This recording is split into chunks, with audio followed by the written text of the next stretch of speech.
My childhood was crazy making, actually. For everybody outside, we had to look perfect, as long as we looked good and everything. But inside, the family, my mom and dad would argue a lot. They'd bicker a lot. My dad had a very hot temper. My mom I think, held a lot of anger. So it was very confusing in my childhood to be around them. My mom used to say that she would find my sister as a young child crying in her room.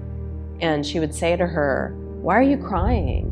And she'd say, "I don't know." And she goes, "People don't just cry without a reason to cry." She had a lot of issues. She wasn't happy. And I just don't think she felt good about herself. And she just never had a good self-esteem. I mean, even pictures that I saw of her in high school, she had braces, glasses, she was overweight. And it was during that time where my sister started getting really depressed. She always fought depression. Like my family usually does, we're just gonna ignore it like nothing happened and act like everything's fine. But I remember the tension in the house because my mom and dad were really worried. She moved to California. We always had these lovely, in-depth conversations. We would talk hours on the telephone. We were talking a lot about my mom and dad and therapy that she had been going through. And she was just very honest and very real, that she was in a lot of pain.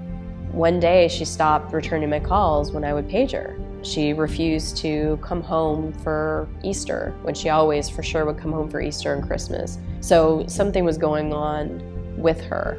And so that day I went to a Hallmark store and I found this beautiful card. So I wrote her this card, just poured my heart, about how I loved her and what she meant to me. And so the card was just full of love and pure honesty. She called me up and she said, "Chris," and her voice was just really low.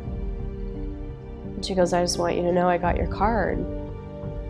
And I'm really touched, and I didn't know you felt that way about me. And I didn't know that I had touched your life in this way." And so that conversation, she said, I'm not well, I'm unhappy. And she goes, "Christy, you have no idea how bad it is. You don't understand the severity of this."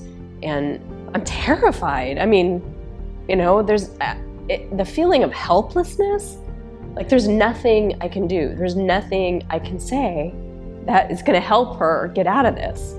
So I just thanked her for being my big sis. Like those two little girls, when they grabbed their hands and said, "Sissy." It was just that kind of moment of just appreciating that I had her in my life. That was the last time I'd ever spoke to my sister. Because it was about a month later. And it was over Memorial Day weekend. I walked into the house and the phone rang. And I get on the phone and I say, "Hi, Mom." And she goes, "She did it." And I said, "Mom, who did what?" And she goes, "Your sister. She committed suicide." And I just dropped. I dropped the phone. I dropped to my knees. And I was grateful that I wrote her that letter, and that when she took her life, she knew exactly how I felt about her. And that I appreciate her putting me on the path of self-discovery and of healing and all the things that she did for me in my life that were good. Because there was a lot of lessons in all that. After my sister committed suicide, I was very committed to making sure that it didn't happen to other people. So for me, learning about how to find happiness and to live my life in a space of joy was really such a motivation for me. And it's still a motivation for what I do today, because when I hear someone that reads one of my books or takes one of my courses and they tell me that it's changed their life and that they were depressed and now that they're living with joy, I feel like I helped my sister in a way too. I would say for someone that is just starting out, that wants to change their life, that wants to go from feeling bad to good, is start looking at all the aspects of your life that you don't like. I mean, look at all the places where you're not satisfied, you're not happy. Look at the aspects and then ask yourself, what would I love? We get shaped by the environment that we're in.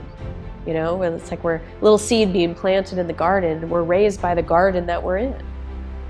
All the times we're yelled at, all the times we're told we're not good enough, or that we're never going to amount to something, or that we're a pain in the ass, or whatever we were told. All those things, all those experiences, shape us to be who we are. So, feeling badly about yourself, not feeling good about yourself, not feeling good about who you are inside, it makes functioning in everyday lives, in everyday reality, no matter if it's relationships or your career or whatever it is, it makes it really difficult when you don't feel connected to yourself, when you feel disconnected, when you feel like you're bad, when you feel like there's something wrong with you. And that we don't have to be victim to circumstances, and we don't have to have our circumstances and situations or things that happen in life dictate how we're going to feel or what the outcome of our lives are going to be. So when you find yourself in a situation that you don't prefer, know that there's lots of other options and lots of other choices. And we get to decide. We're the only ones that give ourselves permission, and we're the only ones that decide for ourselves what we want to experience in our life. This is how anybody can get started, and nothing has to change in order for you to do that. We all have the capacity inside of us to focus on what we would love and how we want to feel. And you can have what you want in all aspects of your life, but you just have to focus in that direction.